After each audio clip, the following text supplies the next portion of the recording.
우리는 걸어다니는 교회입니다. 하나님의 심판은 끝이 아닙니다.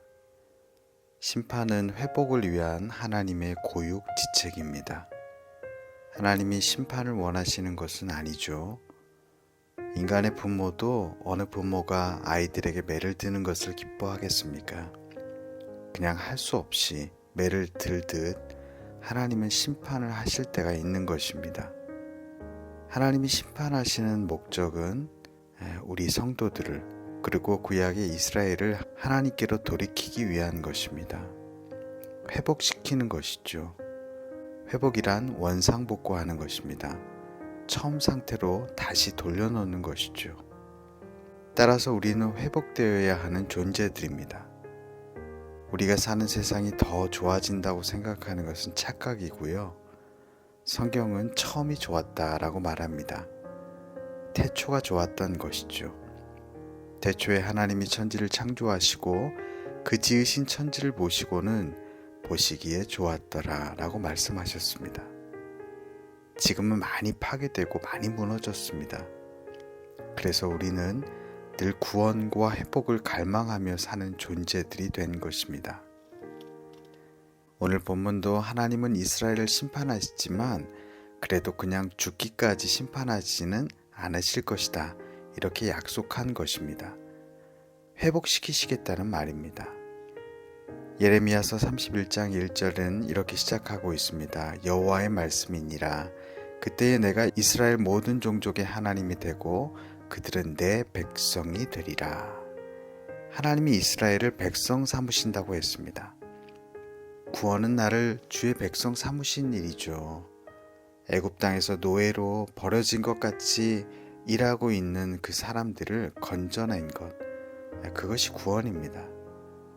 그러면 구원이 어떻게 임할까요? 2절에 보니까 세 단계로 나와 있습니다. 첫 번째는 칼에서 벗어나는 것이 구원입니다. 압제로부터 벗어나는 것이죠. 구체적으로 칼은 바벨론을 말하는 것이죠. 그리고 이전에 애굽의 바로의 손을 말하는 것이기도 합니다. 그러므로 출애굽은 아주 상징적인 그림입니다. 칼에서 벗어나는 그림이죠. 두 번째로 구원은 광야에서 은혜를 입는 것입니다. 사람들은 광야를 은혜롭다라고 생각하지 않습니다. 광야는 사방을 둘러보아도 사람이 없는 곳이죠. 광야에서 무슨 문화 혜택을 누리겠습니까? 시대의 조류도 희미한 곳이 광야입니다. 아주 척박한 곳이죠. 그래서 사람들은 광야 가기를 두려워합니다. 그런데 하나님은 사람들을 광야로 인도하시죠. 하나님의 사람들은 광야로 부르심을 받은 사람들입니다. 그래서 구원이란 두 번째 그림으로 광야에서 하나님을 체험하는 것입니다. 세상 사람들은 광야에 무슨 은혜가 있냐고 하지만 하나님의 사람들은 광야에서 축복과 은혜를 경험하는 것입니다. 광야에 구름 기둥, 불 기둥이 있었잖아요. 그것을 체험하는 것이죠. 하나님은 방향도 알 수 없는 광야에서 하나님의 이러한 인도하심을 체험하라고 우리를 광야로 부르신 것입니다. 하나님 아니면 갈 방향도 모르는 광야인데 우리가 광야에서 하나님의 인도하심을 경험하는 것이죠. 광야는 위로부터 오는 음식을 먹는 장소입니다. 우리가 생존해 있다는 것이 땅이 좌우하는 것이 아니고 위에서부터 결정된다는 것을 경험하는 곳, 이것이 광야인 것입니다. 셋째로 구원은 안식을 얻는 것입니다. 구원은 회복은 참다운 안식을 얻는 것이죠. 안식은 내려놓는 것 정도가 아닙니다.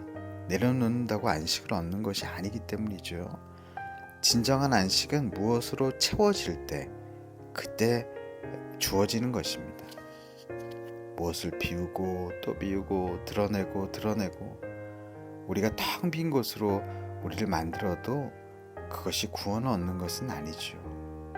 비우는 것이 안식이 아니라는 말입니다. 우리가 일을 멈추면, 일을 비우면 쉼을 얻습니다. 휴가가 그래서 가는 거 아니겠습니까? 일을 멈추고 쉼을 얻기 위해. 그러나 이런 쉼은 영적인 안식과는 조금 다른 것이죠. 이런 쉼은 안식의 반쪽이라고 볼 수 있습니다. 일을 멈춰서 안식을 얻는 것이 아니고 세상이 아닌 하나님으로 채워야 안식을 얻는 것입니다. 하루 종일 아무것도 안 하는 것이 안식이 아니라는 말이죠. 어떤 분들은 주일날 나는 쉬지 못한다, 안식을 못 누린다 이렇게 말하는데요. 이것은 안식에 대해서 잘못 이해하고 있기 때문입니다. 안식은 비우고 쉬고 멈추는 것이 아니라 하나님으로 채우는 것, 그것이 안식인 것입니다. 마지막으로 3절 말씀에 구원의 동기에 관한 말씀을 하고 있습니다. 왜 하나님이 우리를 구원하셨나? 왜 우리를 이렇게 인도하시는가? 결국 3절 후반절에 나온 대로 내가 영원한 사랑으로 너를 사랑하기에 인자함으로 너를 이끌었다 하였노라. 그렇습니다. 하나님이 우리를 사랑하시기 때문에 우리를 이끄신 거예요. 그 사랑의 줄로 우리를 올가매시고 우리를 끌어주신 것이죠. 그러므로 하나님이 우리를 이끌어 가시는 방법은 바로 사랑입니다. 세상은 당근도 주고 채찍도 주죠. 어떤 드라마를 보니까 친구를 납치해서 매수를 하는데 봉투 2개를 내놓더라고요. 하나는 돈봉투고 하나는 그 납치당한 사람이 기자였는데 뇌물 받는 장면을 담은 사진이 있더라고요. 그러니까 매수도 하면서 협박도 하는 것입니다. 당근과 채찍을 함께 쓴 것이죠. 그러나 하나님은 우리를 사랑으로 이끌어 가시는 것입니다. 사랑하는 오레이즈 가족 여러분들, 하나님은 우리를 구원하셨습니다. 그러기 위해 우리를 회복시키셨습니다. 우리가 이렇게 하나님께 대우받을 조건을 만들어서 드린 것이 아닙니다. 우리가 이렇게 구원받고 회복된 한 가지 이유는 하나님이 우리를 사랑하시기 때문입니다. 하나님이 우리를 사랑하신다는 이 단순하고 뻔해 보이는 이 사실 때문에 우리는 예수를 믿는 거예요. 예수를 위해서 사는 것입니다.